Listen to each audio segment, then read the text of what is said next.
In today's video, I'm going to show you how you can fade in and fade out audio in Adobe Premiere Pro in less than 2 minutes. You can have something that sounds like this instead of this.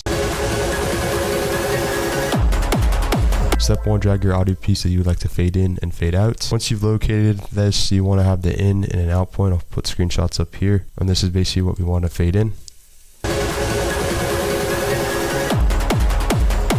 One way is you can click or highlight on your audio piece, click under Effects Control. If you don't have this in Adobe Premiere Pro, then on the top right hand screen, click Window and then scroll down until you see Effects. So we want to click a keyframe right here under the volume or the audio, and we will click this and we'll make this, let's say 10 decibels. So this is what this sounds like.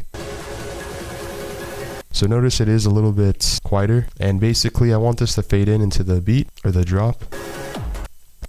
So the drop is right here, and then we'll go back when it's still selected or highlighted under Effects Control, click, and we'll make this 0 decibels. As you can see, it did add another keyframe right here, as we also have one in the beginning, and this is what this sounds like.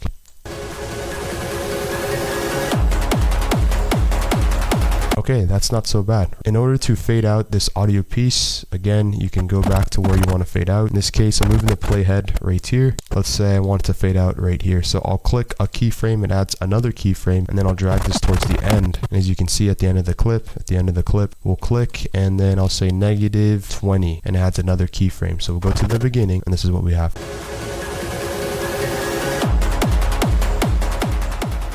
If you want to see more videos like this, drop this video a like, comment down below, and subscribe to the channel.